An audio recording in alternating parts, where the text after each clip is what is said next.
So concentration of solutions ये है NCERT में, तो आपको नोट करने की कोई ज़रूरत नहीं है, मैं सिर्फ एक्सप्लेन करता हूँ। Concentration of solution, concentration of solution,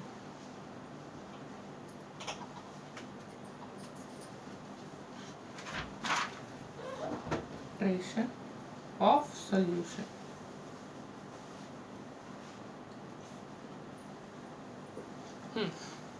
So we understand that in a solution the relative proportion of the solute and solvent can be varied.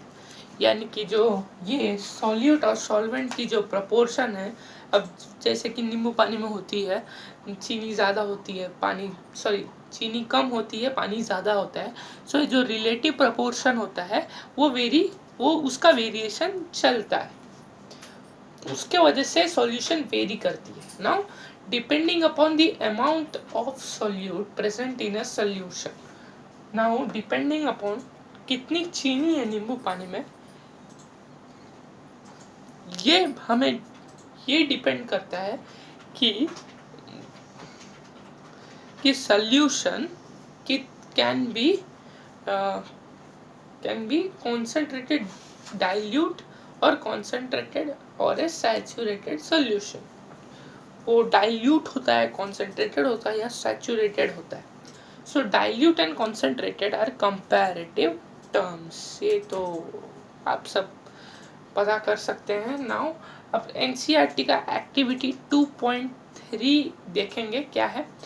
Activity में है क्या, let's discuss. So take approximately you should take 50 ml के 2 beakers लेने हैं। Add salt in one beaker and sugar और barium chloride दिया है। सो बच्चों बेरियम क्लोराइड का फॉर्मूला क्या है? बेरियम क्लोराइड है BaCl2 राइट। बेरियम क्लोराइड का फॉर्मूला है। सॉल्ट, पहली बीकर में सॉल्ट डालना है और दूसरी बीकर में हमें शुगर और बेरियम क्लोराइड, ये दोनों में से एक कोई कंटिन्यूअस स्टीरिंग के साथ डालना है, right.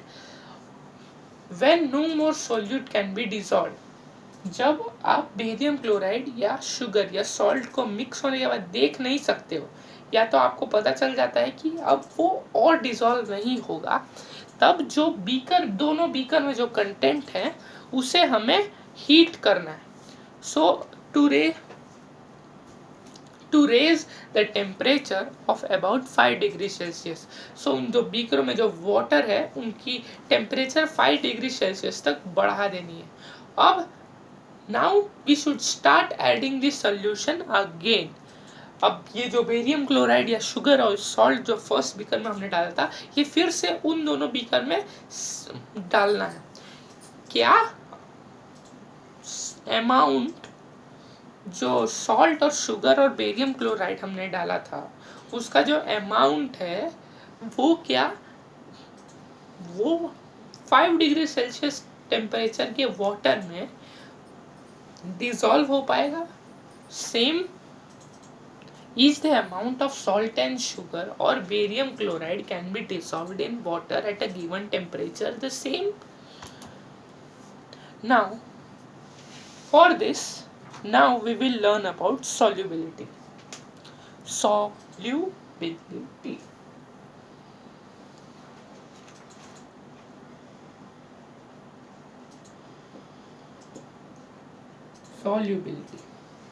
Now what is solubility? At any particular temperature, a solution that has dissolved as much it is capable of dissolving is said to be a saturated solution. तो बच्चों saturated solution क्या होता है? At a particular temperature, जो 50 ml जो पानी है वो 5 डिग्री टेम्परेचर पे एट एनी पर्टिकुलर टेम्परेचर, यानी कि जो 5 डिग्री सेल्सियस का टेम्परेचर ले लेते हैं हम लोग अज्यूम, उसके बाद a solution that has dissolved as much as solvent, और क्या लिखा है, एक minute, solute, as much as solute as it is capable of dissolving. यानी कि जो एक सॉल्यूट की जो कैपेबिलिटी है वो पर्टिकुलर टेम्परेचर पे डिसॉल्व होने की, वो जब केपेबल ऑफ डिसॉल्विंग हो जाता है, this solution is said to be a saturated solution, right? Now next, in other words, when no more solute can be dissolved in a solution at a particular temperature, it is said that saturated solution. That is, जब कोई भी solute उस गर्म तापमान पर और ज़्यादा dissolve नहीं हो सकता, उस सॉल्यूशन को एक सैचुरेटेड सॉल्यूशन के नाम से हम संबोधित करते हैं. Now, the amount of solute present in the saturated solution at this temperature is called its solubility. अब ये समझने वाली बात है बच्चों. जो अब हम इतना देर तक पढ़े थे सैचुरेटेड सोल्यूशन. सैचुरेटेड सोल्यूशन क्या होता था? जब सॉल्यूट और उस सोल्यूशन में डिसॉल्व नहीं हो सकती, जब हम उसे गर्म कर रहे हैं, तब हम सॉल्यूट ऐड कर रहे हैं उसमें, और उस सॉल्यूट में जब हम उसे डिसॉल्व कर रहे हैं, तो वो जो सोल्यूशन है वो जब अब डिसॉल्व नहीं कर पाएगी सॉल्यूट को, उसे सैचुरेटेड सोल्यूशन कहते हैं. अब इसमें जो अमाउंट ऑफ सॉल्यूट होता है, जो अमाउंट ऑफ सॉल्यूट हम डालते हैं इन द सैचुरेटेड सोल्यूशन, वो जो सैचुरेटेड सोल्यूशन बन गया है उसमें जो सॉल्यूट हम डाले हुए रहते हैं, यानी कि इसे हम बोल सकते हैं भूतकाल, पास्ट. जो पास्ट में हमने सॉल्यूट डाला उसका जो अमाउंट होता है उस सैचुरेटेड सोल्यूशन में, उस टेम्परेचर पे, एट दैट टेम्परेचर और at this temperature is called its solubility. उसे सॉल्युबिलिटी के नाम से जानते हैं. Now, if the amount of solute contained in the solution is less than the saturated level, अब saturation की भी एक level होती है ना, solubility की, saturation की एक level होती है. अब if the amount of solute contained in this solution is less than, अगर उससे कम है, so वो solution unsaturated हो जाएगा, वो saturated नहीं रहेगा. Now, one more thing I will ask you, that what would happen if you were to take a saturated solution at a certain temperature and cool it slowly. क्या होगा अगर आप एक सैचुरेटेड सॉल्यूशन को at a certain temperature पे cool करने के लिए छोड़ देते हो धीरे धीरे. वो था कि डिफरेंस बिटवीन, इसमें ये होता है कि difference between different substances in a given solvent have different solubility at the same temperature. यानी कि जो सॉल्वेंट होता है, सोल्यूशन जो होता है, अब आप सैचुरेटेड कोई भी सोल्यूशन ले लीजिए, राइट. नींबू पानी बेस्ट, हमारा फेवरेट नींबू पानी में जो डिफरेंस, अब नींबू पानी को गर्म करोगे, so difference between the substance in a given solvent have different amount of solubility, right. उनके पास अलग अलग टाइप की solubility होती है जो सेम टेम्परेचर पे होती है. अलग अलग सॉल्वेंट यानी कि अलग अलग सॉल्यूट्स की और अलग अलग सॉल्वेंट की अलग अलग solubility होती है. यानी कि चीनी की कुछ और होगी, पानी की कुछ और होगी, नींबू की कुछ और होगी, यानी कि साइट्रिक एसिड जो लेमन हम बोलते हैं उसकी कुछ और होगी. The concentration of a solution is the amount, mass और वॉल्यूम में दिया है, अमाउंट ऑफ द सॉल्वेंट, और द सॉल्वेंट है ना, amount of the solute present in the given amount of solution, right. the concentration of solution, यानी कि जो solution की concentration होती है, कितना वो टेस्ट में उसका डिफर करता है, उसका अमाउंट, मास, उसका अमाउंट ऑफ सॉल्वेंट और solvent solute in a given amount of solution. यानी कि so the concentration of a solution is the amount of the solute present in the given amount of solution. Now there are various ways of expressing the concentration of solution. We will learn only 3 methods. Means अभी 9th standard के लिए आपको सिर्फ 3 method है और अगले next classes में आपके लिए बहुत सारे मेथड एक्सप्रेस करने के लिए कि सॉल्यूशन की कॉन्सेंट्रेशन कितनी है. सो आज मैं आपको सॉल्यूशन की कॉन्सेंट्रेशन का भी फॉर्मूला बता सकता हूँ कि जो मास फर्स्ट जो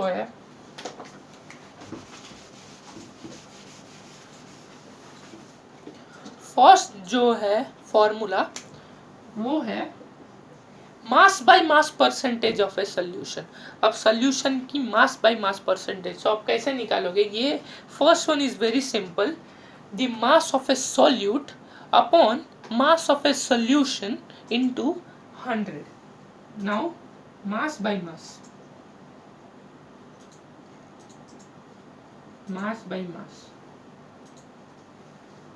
बाय मास का क्या है? मास ऑफ सॉल्यूट कम होता है इसलिए उसका ऊपर लेते हैं, right? Mass of solute upon mass of solution, जो पूरी सॉल्यूशन की जो मास होती है वो, इनटू 100. अब ये जो मैं बता रहा हूँ ये थोड़ा फनी वे में बताता हूँ, आपको मजा आएगा और ये बाय हार्ट भी हो जाएगा. अब मास बाय मास एम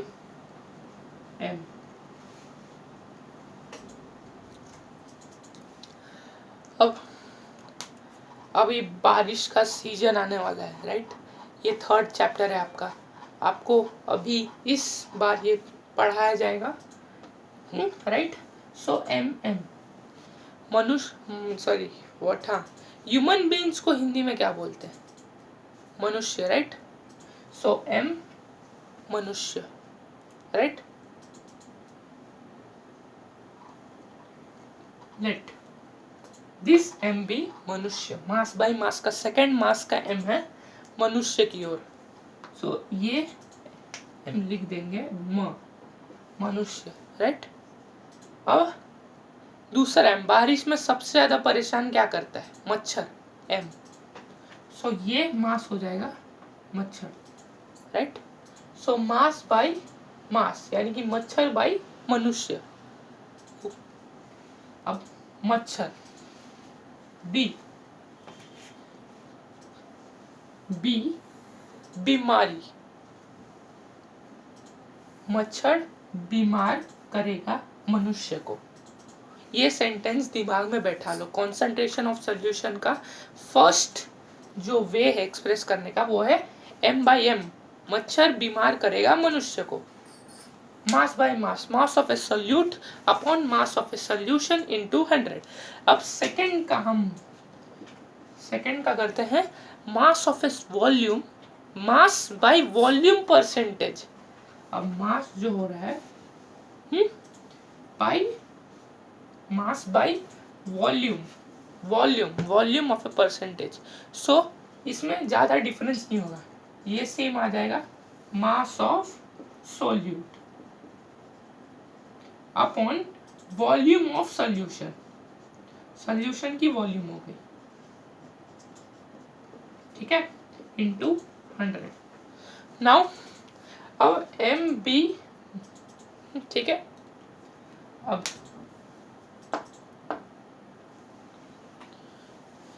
ठीक है.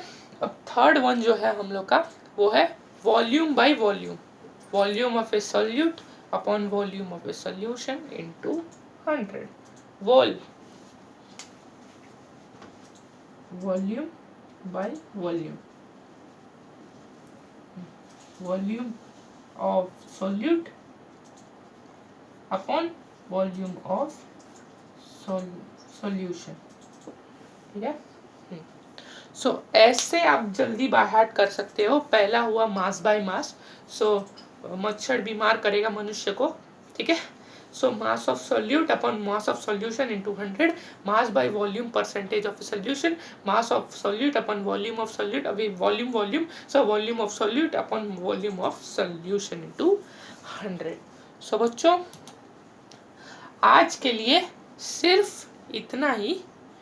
नेक्स्ट पार्ट 3 में कंटिन्यू करूँगा. एक्चुअली अब इसके बाद जो मैं पढ़ाने वाला हूँ वो थोड़े एग्जाम्पल्स मैं आपको करवाऊँगा. उसके बाद सस्पेंशन के बारे में पढ़ाऊँगा. फिर कोलोइडल सॉल्यूशंस के बारे में. उसके बाद कैसे मिल्क से क्रीम को सेपरेटेड किया जा सकता है वो. फिर वैसे काफ़ी सारे जो है, मैं आपको एक चीज़ दिखाता हूँ. जस्ट अ मिनट, एक मिनट. तो इन सब चीज़ों के बारे में बताऊंगा. उसके बाद आपसे ये एक रिक्वेस्ट है कि आप घर पर NCERT पढ़ते रहें, क्योंकि ये जो लेक्चर देखने के बाद आप एक बार पढ़ेंगे तो आपके थिंग्स जो मैंने बताए हैं वो फिर से एक बार रिवाइज भी हो जाएंगे और मोर क्लियर हो जाएंगे. So thank you. अगर आपको मेरा वीडियो पसंद आया तो लाइक करें. अगर आप इस वीडियो को ज़्यादा से ज़्यादा लोगों तक शेयर करें ताकि काफ़ी लोग पढ़ पाएँ और मेरा वीडियो देख पाएँ. और अगर आपको कोई डाउट है तो प्लीज़ कमेंट करें. और आपको अगर मेरा वीडियो अच्छा लगा है तो भी कमेंट करें. सो थैंक यू दोस्तों. पढ़ते रहिए, क्योंकि पढ़ना बंद तो सीखना बंद. Thank you.